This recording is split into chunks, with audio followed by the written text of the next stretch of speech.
known interior design firms to local custom home builders. Nicole's clear, practical take on branding has been featured by a range of design industry resources, from the Well Designed Business podcast, fabulous, we love, to the Design Influencers Conference. You'll find her methods in print, on podcasts, as on the framework for branding workshops, and you will find her here with us today on a webinar. So I want to turn over to you and say thank you so much for being here. Thank you. I love your segue, and you will find her here today. That was fabulous. Thank you so much, Sandy, and thank you to also Terry, who invited me to do this. I have in the past been pretty heavily involved in ASID NJ, and years ago was on the marketing committee as one of Terry's minions.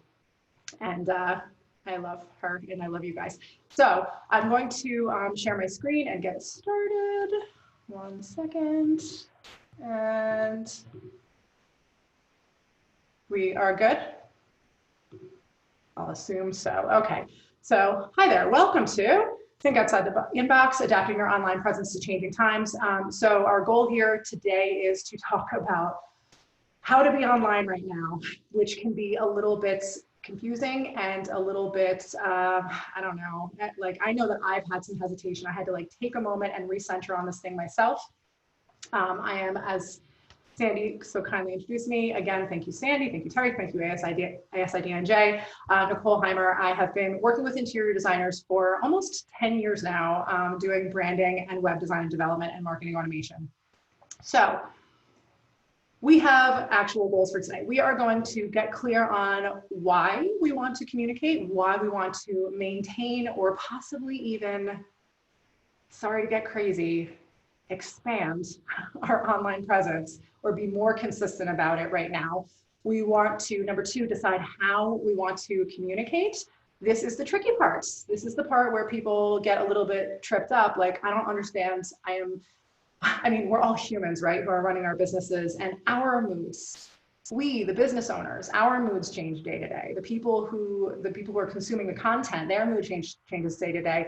It's tricky. It feels hard, but let's look at a framework so we can try and help ourselves. And number three, we're going to plan where we want to communicate, which is something that we always have to do, but it becomes kind of especially important right now when there are, in some cases, more eyeballs, more ears than there even normally are. So, get this there. Okay, what we know. Whoops, I went to the next slide. Spoiler on that next one. So there are a lot of things that we don't know. There are so many things that we don't know right now. But one thing that we do know is that as a business, your job is to help people right now. That is, if we come from that place, if we come from the place of we are going to help people right now, then we are coming from the best possible place. And it's not that you can't go wrong, but you almost can't go wrong. But what I don't mean there is that it has to be for free. So when I say help, it could be paid help, it could be non-paid help, it could be donations, it could be anything. It can mean all sorts of things. But that is the best place to start from during a time like this. We are going to help people. We will talk about different ways in which we can do that. We also know that online presence is good. And that concludes my presentation. Thank you, you're welcome. So it is good. And it can feel, like I said, a little bit like, but it is good. And I'll tell you why. Because people are online right now. People are seeking connection. They are literally in their homes all the time. And we know that they're seeking connection or seeking something by going online, because everyone is online a lot more than they normally are. People are spending 20% more time in apps during the COVID-19 lockdowns, according to social media today. iPhone screen time reports happen and people are horrified. Has this happened to you where your iPhone kicks out some sort of notification and it's like, your screen time is up 37% from last week and this is how many hours it is? And it's like, mind your own business, iPhone. Like, why are you, I didn't ask this. I do not want to know this information. People are horrified. I have been horrified. Also, we can look at this is mind-blowing. And we know, as a country, we know that Italy was ahead of us on this whole thing, right? And I'm going to assume that some of the data that we have on like who's doing what is, there's probably a lag on that as well. Not that we necessarily are matching this, but Italy has seen a 70% increase in time users spend on social media since the crisis arrived. Let's just let's just take a moment and think about that number, 70%, 70%. So it makes sense, even if we're not at 70%, even if we're at 40%, like some stats that I saw last week, still, this is significant. People are really on the internet right now. And as business owners, it only makes sense for us to be present there, right? So you might be, there are all different kinds of interior designers and industry partners, right? So it could be that you're like, you know what, I am getting on board with online design. I'm e-design all the way, or I'm doing all virtual consultations. I've always done consultations anyway. So this is like, I'm slipping right into this. This is no problem, right? And if that is the case, then you are going to be able to take your potential clients all the way through the buying cycle. You are going to be able to use content on social media, emails. You're going to be able to use everything, text messages, like everything, to take them from one phase of the buying cycle to the next, from awareness. Oh, I could use an interior designer as a consultant right now because I'm trapped in my house and things are not good, and I could use some help with this. I am now going into the next phase where I'm considering hiring an interior designer. I'm gathering information. I'm looking at different options for, who could I hire? What's available? What's the deal with this? I'm moving on to intent. I have the intention to purchase design services or products or something that is sold by someone on this call. And I am now getting into the nitty gritty. I'm looking at how much does this cost and what are my options? And I'm going to purchase, I'm in the mindset. And then we go on to the purchase phase where we actually buy the thing. And then we move on to, hopefully, in a perfect world, repurchase, the greatest of all, where existing clients will come back because they loved your services or your products so much that they want to buy from you again. Again, if you are someone who is doing something now, or who has a target client that can just easily flip to an online design type of thing, or easily flip to consultations only, virtual, the whole buying cycle, you can take them through this. But if you are an interior designer who does remodels, or you're full service only, or you are like, you know what, I was talking to a client this morning actually, and she was like, she was like, I have no interest in doing online design. Like, that is just not my client. I don't like working with that client, not like a particular person, but the avatar, right? The persona. It's just not who she wants to work with. For that designer, for you, if you are that designer who is like, yeah, no, the supply chains nothing's happening right now. Like, I can't do installs like this. The job that I do, the client that I serve, like, it's not happening right now. The good news is, what you can do is you can all day long take them through awareness and consideration. All day long. You can have them lined up around the block you can build up a pipeline of people who are at that phase, who have come that far, that they are aware of your services, aware of services in general, aware that they need an interior designer, aware that you exist, and they are considering hiring you. You can take them through those two phases for sure. So this is what we want to do, potentially. Now, the other thing that we know is that home is everything right now. It is, one second, I thought I missed a slide. I know at first glance, it can seem like, I don't know, like, for a lot of interior designers and for industry partners, it can be a little bit like, well, this is not like maybe the ideal industry to be in when there's a pandemic, right? Like, maybe this isn't perfect because I don't need to explain it to you. Like, there are problems, right?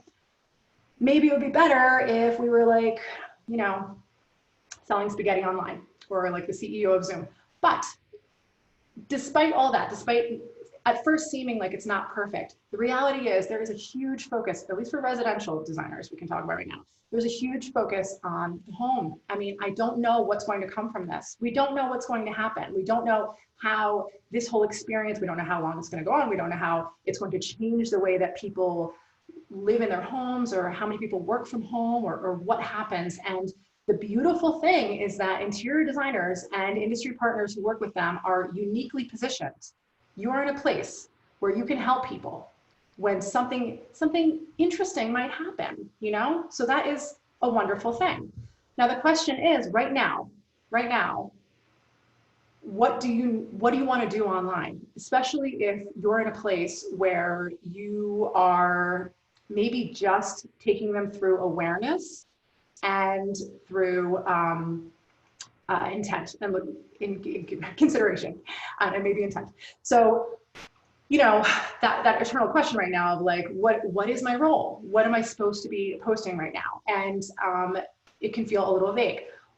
What I want to show you is brand archetypes. So this is something that we use in our branding process and the brand discovery that we take clients through when they first start working with us. It's one of the tools that we have in the toolbox to kind of define the brand. And this is not a new concept. Brand archetypes have been around for a long time. What we do is we help the client to figure out, we kind of like decide what their brand archetype is. And the way that brand archetypes work is it's sort of like, it's a definition of the tone of the brand, of the goals of the brand, of really who the brand is to the people who either buy from the brand or interact with the brand or whatever. And you can see when you go into these, how drastically different the role that these brand archetypes play in people's lives. So for example, caregiver, it's about service, right? So I have examples here actually of brands that I pulled up so I could help you understand. Where's my caregiver? Oh, so like that's like a healthcare company. The creator, Apple, innovation, right? Like innovating things, creating new things, helping people to sort of like, you know, pivot. Godiva, the lover, right? This sense of like intimacy. Disney, the magician. Geico, the jester. It's, you know, like that weird lizard to entertain people, right? These brands have different roles in our lives. They have different positions in our minds, and the tone of their copy, the look and feel of them, the type of content that they put out, one brand archetype is going to be very different than another, right? So if you can start to get a sense of what role you want to play to help the people who are your target client right now, then this is going to really assist in helping you to narrow down and decide what kind of content, what kind of presence you want to have online. So I will give you some examples. All right, so here, this is going to be, by the way, a very New Jersey centric slide deck. So get ready for that. So caregiver. This is protects and cares for others, is compassionate, nurturing. This was just a post that I ran across randomly. Fabricland is here in New Jersey. It's owned by Bruce Hyman. He's the former communications director for ASID-NJ. And what they are doing is they are creating mask kits and they are donating masks. And they, you know, the store is shut down right now. No one is shopping there, obviously, but they have a few key people coming in and sewing masks at an appropriate distance from each other. And that's what they're doing. I don't know this because I talked to Bruce. I know this because I came across this post. And, you know, I guess the question is, what kind of feelings did I have, in case you're wondering, when I saw this post? What kind of feelings did I have about Fabricland? I mean, you know, warm. You know what I mean? Like, it gives me like a really good feeling about them, to the point where if I lived anywhere near Greenbrook, New Jersey, which I actually don't know where that is, I think it's south, then I probably would go on purpose to Fabricland when this is all over, because I feel like they are a caring company, like they're giving, you know, like it makes me have a warm feeling towards them. Same with Ball and Branch. So this actually was a post that was reposted on the ASID NJ page for Instagram. And we're proud to share that we're making 1,000 mattresses and donating 5,000 pillows to supply emergency medical operations in New York State. So the deal is 10% right now off of your purchase using the code GOODNESS, and we will use 10% of the proceeds to fund the effort. Now, if I needed a mattress right now, where would I go? You know? And this is the role that they are playing.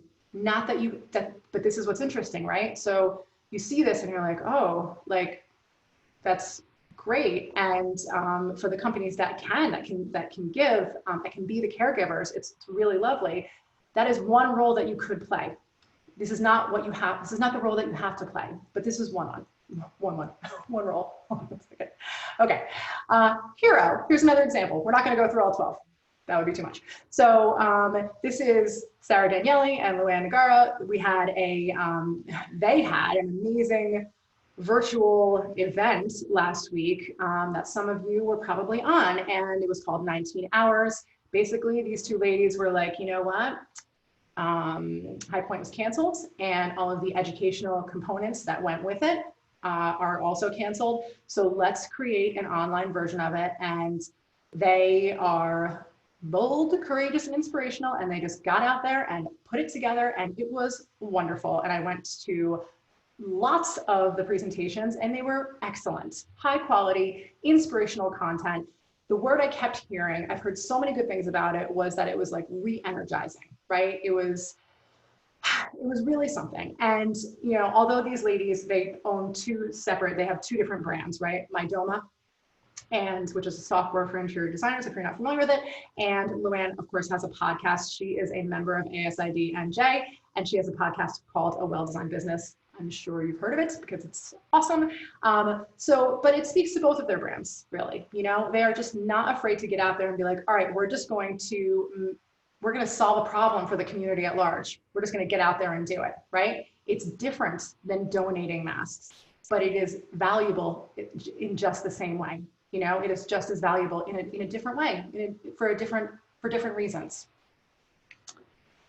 The creator, express themselves and promote individuality, maybe share process and tools, inspire. So this is, you know, like I said, we help designers to figure out what their brand archetype is. And I know you might be thinking, aren't they always a creator? And no, they are not at all. I would say we've had two probably in the entire time that we've been, you know, doing the brand archetypes. It's not always the case. Sometimes they're the sage. We'll talk about that one next. Sometimes they're the magician. It's all different things. But the creator, as far as an online presence, is going to, you know, here's an example. Jenna Gajdusek, who is the founder of the eDesign Tribe, has gotten all of her, you know, she created a platform where her designers, her online designers, can do 3D renderings that are like pretty amazing. And so she has designers creating Zoom backgrounds, again, of the moment, right? What do we all need right now? Zoom backgrounds. I mean, people need them with beautiful 3D rendered interiors, and 80% of the proceeds from the digital sale go right back to the designer. And it's just like, you know, people are able to express themselves by choosing a background that was created by this designer who has also expressed themselves, and it's all creativity all around, and it relates to what's happening, and it's beautiful. And then you've got, you know, a designer like Jewel Marlowe here, who's fabulous, work is amazing. And, you know, she's here talking about Easter, Passover, Ramadan, and fasting, and, you know, just showing this very inspiring, beautiful photo of a kitchen. That's just, I mean, that's it. It's the inspiration. It's the like, just get people thinking about interiors and get them thinking about what could be better about the environment that they are currently sitting in, because they are currently sitting in it. And that's the thing. Or the sage, another example, understand the world and teach others. Gather information, my little window's over here, and share it. So here, Terry Fury, who I was just talking about before, example, beautiful pieces that are familiar, very comforting, especially in times of crisis. We always suggest working with elements that will jog positive memories. So she's giving a specific piece of advice along with this image of this beautiful little piece. I love it so much. So she's teaching through her content. That's what she's giving to the people who are, you know, becoming aware of her right now, perhaps, or who are considering her services for later. Terry is a full service designer, right? But she's giving just a little bit of like, here's some advice. And then we have Design NJ, which it's fun. They have a picture of these like very cool stairs, and they're talking about doing cardio on them. That does not interest me right now, but for someone, I'm just not in the mental headspace, but for someone that's gonna be a great tip, someone who's like ready for that. All right, next, the jester.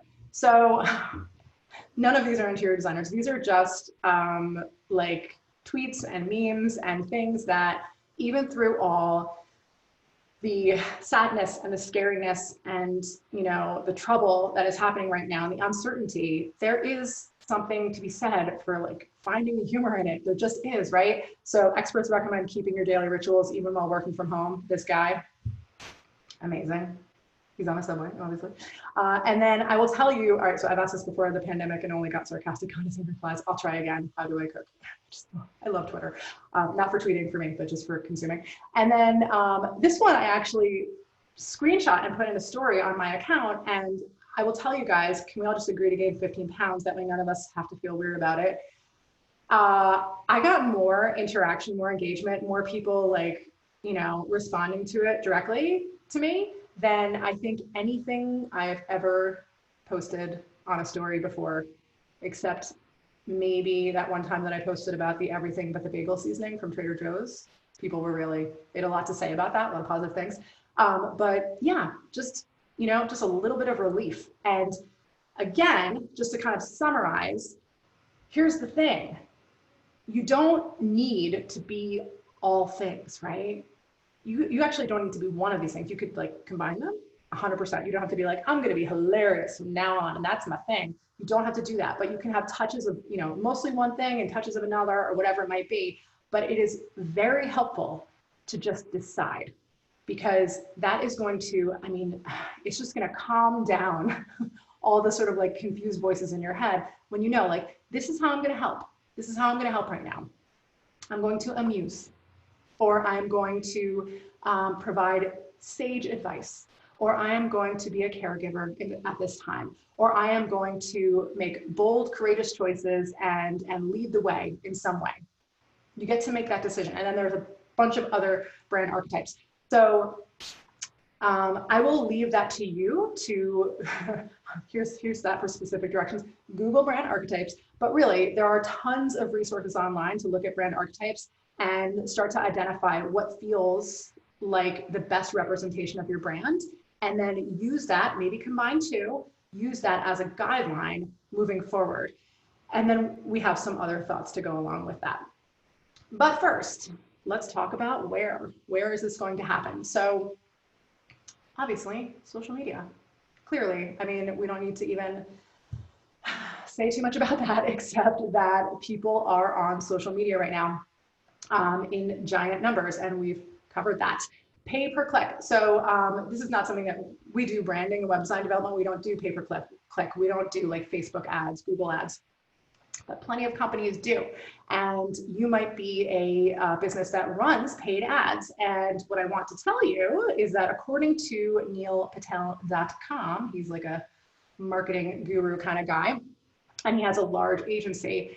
It's interesting because right now clicks are down, right? So it seems like not that great, but the return on investment for paid ads for like per click is actually way up, like data. So what's happening is that there's just less competition because people are running fewer ads, and therefore you're able to get more for your money. So something to keep in mind if that is something that you've thought about doing.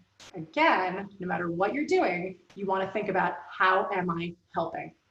How am I helping? Because that's the undercurrent. That's the thing that runs through all of this, no matter what sort of channel you're using to get in front of people. I did go with some ridiculous stock photos on this one, I have to tell you. So video, if any of you happen to be at 19 Hours, that event that I was just talking about before, then you maybe saw Claire Jefford and I talking about video, or specifically Claire talking about video, because she is like the guru of video and really has built something amazing out of video, out of using video. And there were a lot of stats that she brought up, but they are, hold on, I just want to just drop a couple of things for you because it's very powerful when we think about this. First of all, 1/3 of online activity is spent watching video, and probably more at this time. So I will not belabor the point. I will say that right now, and we said this last week, right now, because you can't be with people, because you can't, wow them with your sparkling personality in person so much, this is one way that you can start building rapport now. This is one way that you can build awareness and that you can help them to consider your services now. Because it's just like the easiest way, the easiest way to get in front of them and help them to feel like they know you before they ever know you. You know, I always say it's building rapport at scale. You know, video drives 150% increase in organic traffic, Google search traffic, and you can increase a landing page conversion by 80% or more. These numbers are bonkers, and I know, video, I know, but it's just something to think about right now, when you can't shake a person's hand, when you can't get directly in front of them. It is a thought. Sorry, slides. Okay. And there's Claire, and there's Wendy Wallachuk. So these, I have these up here because these are two women who have built businesses on video. Wendy Wallachuk, she's in Massachusetts, and she's all booked up, you know, based on doing videos and Facebook Lives. People get to know her that way, which is fun. Another thing to consider is text messaging. So yes, there's SMS marketing, right? But I just wanted to throw this in there. You know, if we're talking about keeping in touch with people, this is just like a drop in there, just keep in touch with your current clients. If text message is a way that you do it, then that's another way. The reason I'm including this in here is because I'm including a list of the places where human beings are right now. Email. So email, you guys have received some emails, right? Since this started, you've received some emails from some companies talking about washing their hands and stuff, and like their response to COVID-19, even though they're like Bed Bath & Beyond and you weren't really wondering what their response was. You know, we'll talk about don'ts in a moment, but email is still a good thing. Email is still a really great way. You know, we love social media. It's fabulous. Email is the way straight into someone's inbox, obviously. You know, it's, to state the obvious, you don't own Facebook, you don't own Instagram, but you do own your email list. You've heard this a million times before. This is not the first time you're hearing it. The same rules apply here. But what you want to do is make sure that you are sending them something, number one, that helps. Like we said, not to like keep saying the same thing, but something that is helping them. And something that maybe feels like it makes sense to your brand archetype, right? So here's just an example, Zillow. Zillow is not, you know, people are not buying and selling a lot of homes right now, right? So what they did is they sent out this email here that I happened to receive that is talking about how to create the garden of your dreams, which is totally relevant right now. Home related, relevant, helpful, you know? E-commerce, we have to include this. People are buying things online a lot because that is the only place in many cases where they can buy something. So if you're selling something, then of course this is one way to reach them. I'm just dropping this in here. I know that for many interior designers, it's just not applicable, but you know, it's important to remember because it's just it's really spiking right now. Audio. All right, so here's where I'm gonna get crazy. The thing is, audio is, you guys, I mean, I don't know, do you listen to podcasts? I know I do, you know, audio is huge and it's only growing. And so it is important to remember audio. And I would ask you to maybe consider, if you have it in you, possibly doing a consumer-facing design podcast. And I know, like, you're like, I'm busy right now. There's no way I'm starting a podcast for consumers. But here's some examples of consumer-facing podcasts. If you want to talk about getting in front of people and helping them and just using a different channel, there are a lot of designer-facing B2B podcasts in the interior design industry. There are some excellent podcasts that are out there already. There are not as many consumer-facing. And I know you're like, Nicole, this is a visual business. Like, what are you even talking about?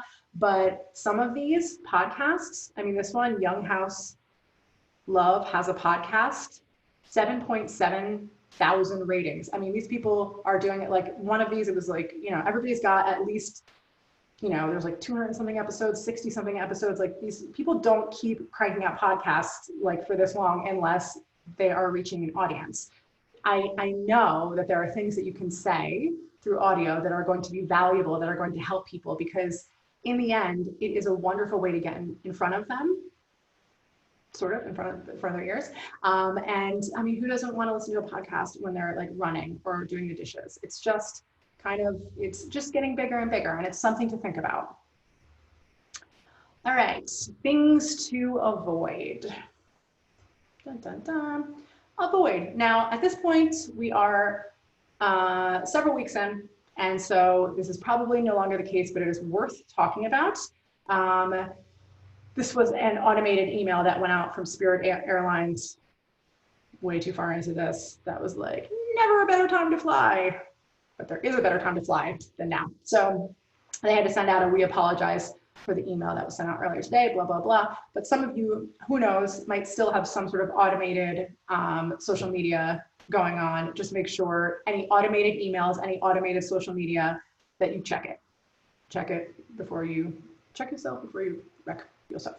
Okay, and you want to avoid info that doesn't relate to your business or how they interact with you. This is what I was talking about before. I mean, I think we can all agree we had a glut of emails that were just like, our approach to COVID-19, and like, we're cleaning a lot, even though we're like a mortgage company that you never had any personal interaction with. We're telling you that anyway, and just giving a lot of like useless information. Again, we're looking to help. So with email, with anything, let's not even bother. Let's not even bother unless we are giving some kind of help. Again, it can be paid help, it can be unpaid help, but unless we are assisting them legit, let's not even bother having an online presence in it, like sending out that email or posting that social media post. It doesn't have to be like groundbreaking, like it can just be like something beautiful that's going to distract them and inspire them and make them feel good, but we want to help them. As Darla Powell says at Wing Nut Social, don't ignore the pandemic in the room. It does feel, I'm not saying that every interaction you have with your potential client online has to include the whole conversation about what's happening right now, but it does feel like it has to be acknowledged a lot of the time, right? I mean, this is the reality for all of us. Like, it is impacting our daily lives, depending on where you're living, probably all the time, right? So don't ignore the pandemic in the room. It feels a little bit weird. And look at that guy. I told you I was getting weird with the stock photos. Like, this poor woman, ew. So he's trying to pivot to a new target client, you guys. Don't do that. Never do that. No, not never do that. But what I would caution you against is, and I know it can be like, all right, we're doing an online design now, we're gonna, right? You want to do it. But if it is a different target client than the one that you currently serve, I want you to just consider that very carefully, because you're going to put a lot of effort into what you're doing now, right? And it is easier and more sensible to create an entirely new product, an entirely new service that serves the same target client than it is to create a service that serves a different target client, even though it seems like it's like more related, like, online design. If you don't want to serve that target client, let's not build up all the apparatus to do it. Let's not, if your heart's not in it, let's not do it. So when we start getting creative around like, what services can we offer? How can we help? What content can we put out? It is, as always, it hasn't changed that you need to think about the target client that you are working with. It all comes back down to them. We don't want to throw the baby out with the bathwater, right? Don't be that guy. All right, so in a nutshell, we want to acknowledge that maintaining an online presence now is a very good thing. And I actually, when I was typing this out, at first I wrote like something stronger, and then I was like, you know what? It's just a very good thing, because here's the reality, right? I mean, you might be homeschooling some kids, and maintaining an online presence right now that is like, go get them, and like starting a consumer facing podcast, God forbid, I don't know why I brought that up to you. I do know why, but you know what I'm saying, is might be overwhelming. And this is not to like, listen, you do what you need to do is really one of the messages here. You do what you need to do. These are all options, but it is a good thing for you to maintain an online presence through this, because again, we want to create awareness, maintain awareness, and move them through to consideration. We want to keep doing that, if not through the entire buying cycle, if we are offering services that they can purchase now. We want to, number two, choose your role. What will you give? How will you make life better for people? What is your archetype? What is it? What do you represent to people? What do you do for them? How do you make things better for them? What is your role? And number three, you want to choose your platforms. Where will you communicate? This is something that doesn't change. This is always the rule, right? We always want to choose our platform. We always want to decide very specifically where we want to be. So this advice is no different, but it's the same level of importance. The main difference now is that, again, we have more eyeballs and more ears. So it feels kind of even a little bit more special to make that decision. All right, Sandy, you can come back. Does anybody have any questions?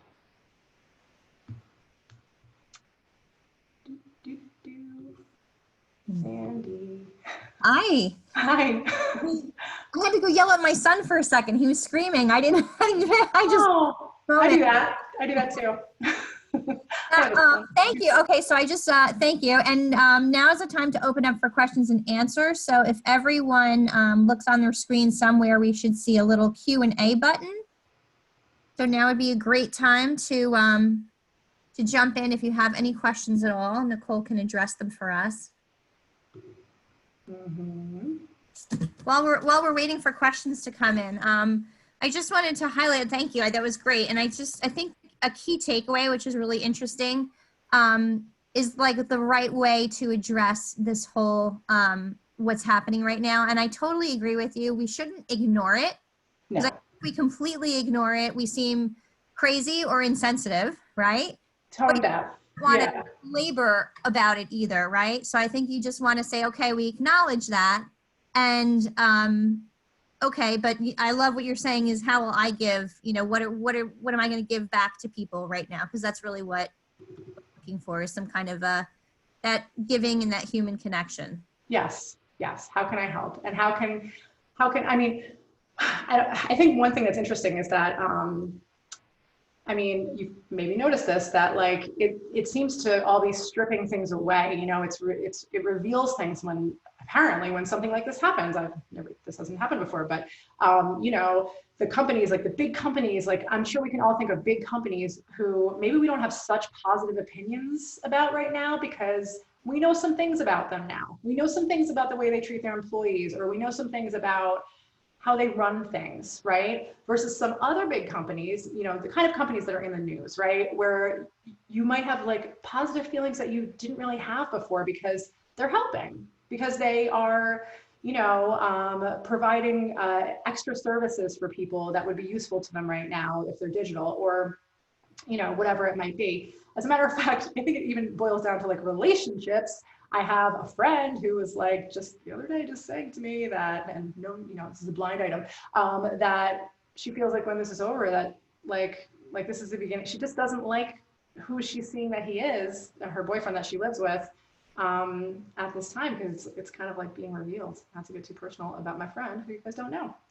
So I think it reveals things about our companies too. Hey, Absolutely. Okay, we see some questions rolling in here. Patty Kelly is asking, what are some good resources to further research brand archetypes? So I like Kay Putnam, Kaye, Putnam, Putnam. She has a brand archetype quiz. We're actually building a brand archetype quiz that's going to be a little bit different, but it's not ready yet. Otherwise, I would send it to her. But she has a quiz that has it's about brand archetypes in her way that has, I think think I read that like 40,000 people had taken it. It's like crazy. But she's got a lot of really, really good information. Excellent. Okay. Another question here. Is there an amount of times you recommend the small business / interior designer to post on social media? Does quantity matter? Does quantity matter? Gosh, I would like to ask Darla this at Wingnut Social because they are like the social media people. So does quantity matter? It depends on the platform, really. You know, if you're talking about something like Twitter, which you're not, let's face it, but if you were, then you can really go to town, right? It's a different kind of platform. If you have something like Instagram, then you know, you don't want to overdo it with the stories where it's like insane, where it's like, it becomes like little dots. And then as far as posts go, I think it's the same. It's like when people ask me about how many images they should have in their portfolio. And I'm always like, how long is a piece of string? But what I really mean is you should have as many, only the good ones, you know, only quality stuff. In a perfect world, if we're talking about like, how often should I be posting, you know, at minimum, gosh, whatever's realistic for you. Like, I think a few times a week is you know, every day would be fabulous if you could do that, but I think a few times a week is fine to maintain a presence. Right. It's hard. It's a little, I think it's difficult to come up with original content now because we're not out in the world like we know. Even if we're just shopping or if we're researching, we're coming across so many different things, and we're not doing that now. So we're going to have to dig a little deeper to be creative on what we're posting. Yeah, and that's where you start thinking about like, all right, what's my approach? How am I going to help these people? Right. Awesome. Okay. Do we have time for some more questions here? I have another. Yes. That's okay. Okay. Are there any subject lines that stand out with email?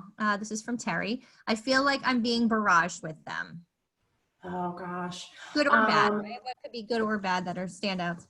Yeah. So this changes constantly, right? So like, if you had asked me this like 6 months ago, I'd be like, you should put emojis in your subject line because that was like a thing, because it was different, and then everybody started doing it. There are like all different sort of buckets of subject lines. There's like the like mysterious one where they're like, what does that mean? And then there's like the one that feels very personal, and then there are ones that are just like more short, more long. I mean, like there are just like for this, I would say, as with anything in marketing, it's about experimenting, right? So your target audience, your people that are on your email list are going to be like, there's no scenario where I can be like, you know what really works, like this combination of words, because it really depends on who you're talking to and what kind of content you're putting out there.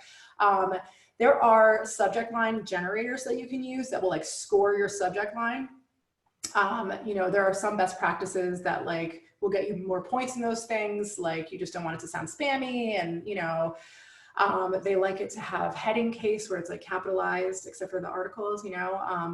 But even that, I don't even think it's like it's a must. So what I'm getting to is that the important thing to do is to look at your reports when you send out an email and see how your subject line did. Your subject line is going to tell you exactly, or I should say your open rate is going to tell you exactly one thing, and that is two things. How good is your relationship with your email list, but also how good was your subject line? So these are like little micro goals, you know, that we're tracking to see like, okay, open rate. How was the subject line? Was it good? All right, let's see. And then you can tweak based on that. And so the next time you send an email, you can say like, that one did really well. This other one did not do well. Like, what can I learn from that? And the other thing that you can do is in most email marketing software, you can resend to anyone who did not open or did not, did not open the email. And you can change the subject line, which is always a good practice. If the email is anything even remotely interesting that you want people to get in front of them, then I would always advise you to do that. If you have the time to resend, change the subject line, and see how it does the second time. Okay. Great. Okay. Jonathan Barron has been reaching out with a few questions here down the bottom. I have found Twitter. I've not found Twitter to be effective. Can you provide any information about the value of Twitter for me? Oh, you want me to provide information about the value of Twitter? Please. Is that what you said? For me, it's just pure entertainment. I have never seen it work for the interior design industry. I have a theory that like if you were in, Silicon Valley, that like, and you were like going for a lot of tech bros as your target client, that like maybe it would be appropriate then. But yeah, when I said I love Twitter, I mean, I love it like on a personal level because people are funny. But yeah, no, I haven't seen it really work for designers.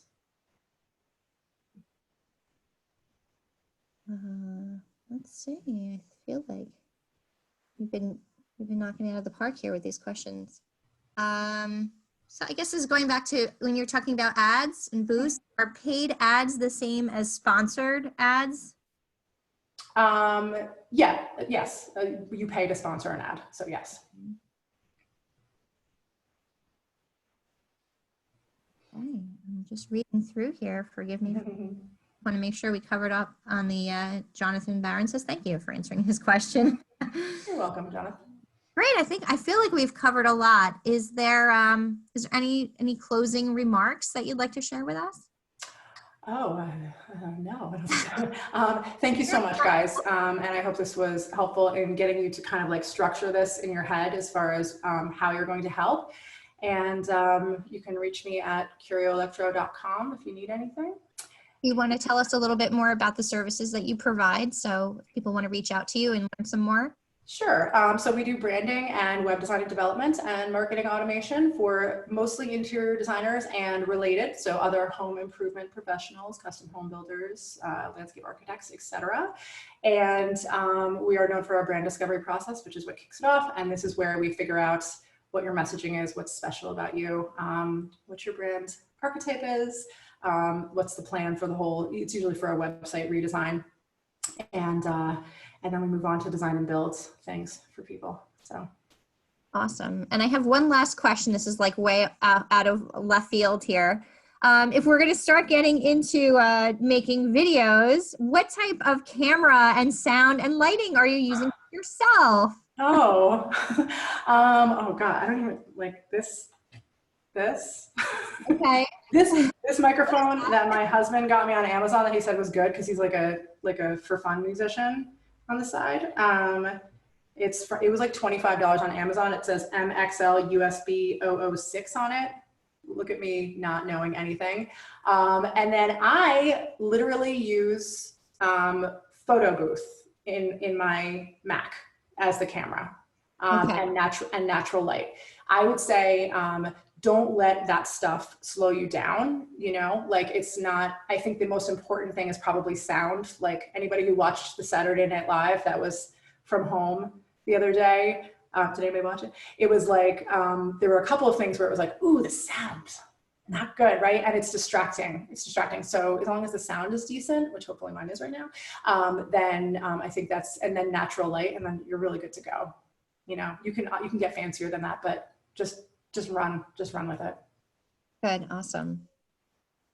I wanted to jump in. Oh, hello. I don't want to steal a show, but I would like to just see you in person again. And thank you so much. Thank you. And thanks everybody for joining. We capped out today with the number of participants that we were allowed to have. So kudos to you. Have a great following because of all the great work that you do. But we are recording today.